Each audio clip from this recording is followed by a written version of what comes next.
Has anyone else noticed that Christmas simply does not feel like actual Christmas anymore? Let me expand upon that. So, for example, if a Charlie Brown Christmas was made honestly in 2024, Charlie and Lucy would be moseying along in front of a smoldering brush fire instead of the idyllic winter wonderland we've all come to know and love. If Elf was made in 2024, Buddy would have to fight one of those extremely depressing yet surprisingly athletic polar bears for an even smaller and sadder glacier block to float back to New York on. And if The Grinch was made in 2024, it would probably look something like whatever the this thing that's been going around is. But we're not going to get into that. Although, 40-minute video essay on how the chill Grinch stole class consciousness is dropping early 2025, so keep a lookout for that. No, but what I really want to talk about today is how Christmas, much like many things that were once innocent and special from our collective childhood, has become tainted by the unmistakably apocalyptic stink of 2020's modernity.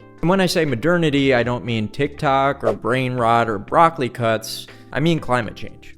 For instance, I live in New York City.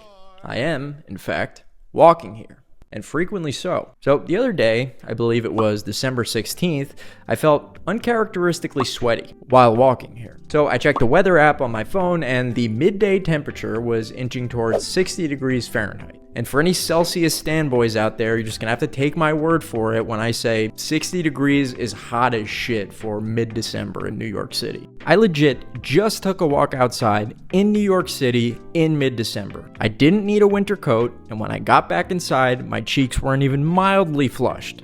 Like, what the fuck is happening to our world? And yeah, I know a lot of this is geographically specific, so perhaps people who grew up in the Deep South or Central America or some other historically sweaty type location probably won't be able to relate to this. But when I was growing up in New Jersey in the 90s and the early 2000s, we used to get major blizzards in December, like all the time. I would stand in the driveway after my dad just cleared it and look up at like a massive snow pile that was fucking twice the size of my tiny ass body. It was sick, you know, like there's not really anyone. It was totally sick. We used to go sledding, we used to build snowmen and snow forts, and trudge back inside with squeaky boots and rosy cheeks, drinking hot cocoa and watching Christmas with the Cranks. You know, like those were the top tier memories from my childhood. But beyond that, learning to associate cold and snow with Christmas instilled in me a sort of annualized roadmap to mark the ebbs and flows of the year's climate, which eventually enabled me to measure my own growth and personal milestones against the changing seasons in a reliably patterned way. It was actually really comforting and kind of a beautiful thing in retrospect.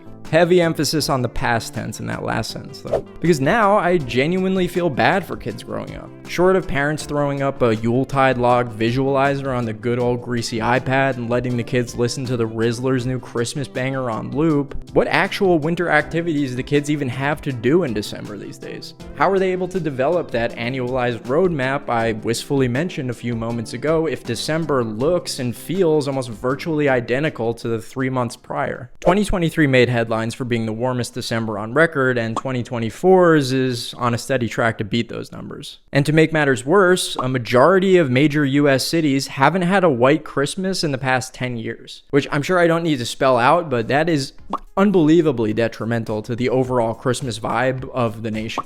New York City, Baltimore, Philly, and even Boston have not had a white Christmas since 2009. And look, I get that cold weather and snowy skies aren't exactly a prerequisite to having a good time with your loved ones during the holiday season. I mean, Texas has managed to get along just fine by simply replacing all outdoor ice skating rinks with honky tonks or whatever the fuck they do down there. And honestly, I salute them for it, because from here on out, eventually, we're all gonna have to take a page out of their book on this. Because even if your city or region has historically had chilly temperatures and snowy Decembers, those things are going to become scarcer and scarcer as we continue to bravely march, arm in arm, deeper and deeper into full-on environmental collapse. And as an unfortunate and somewhat unforeseen byproduct of that, an end to traditional Christmas vibes as we once knew and loved them.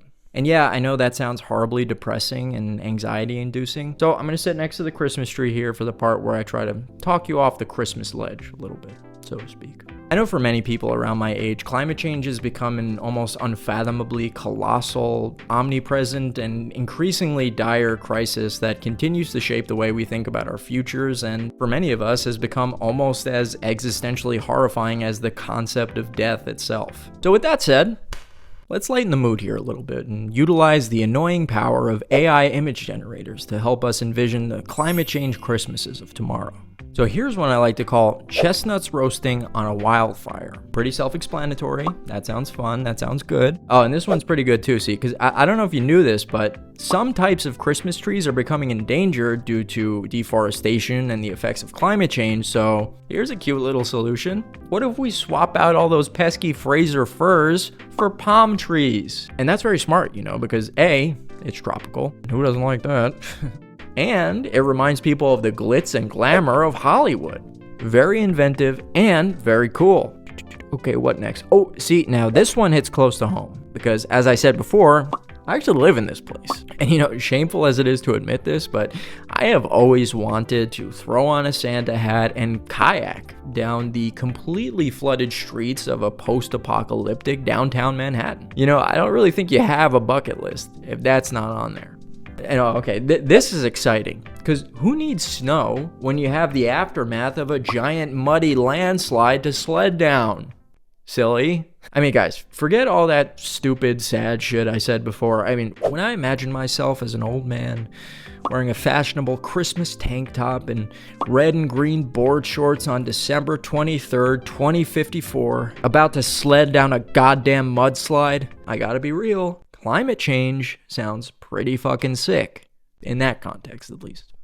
So you see, even though the world is clearly ending and the beautiful white Christmases of our youth are merely old acquaintances soon to be forgotten, you can always have faith in the unbridled power of human ingenuity, perseverance, and the undying presence of Christmas vibes, no matter the apocalyptic shape they probably will take in the very near future. So with that, thank you so much for watching. Like and subscribe for more content like this. And of course, Merry Christmas to all, and to all, all the humanity!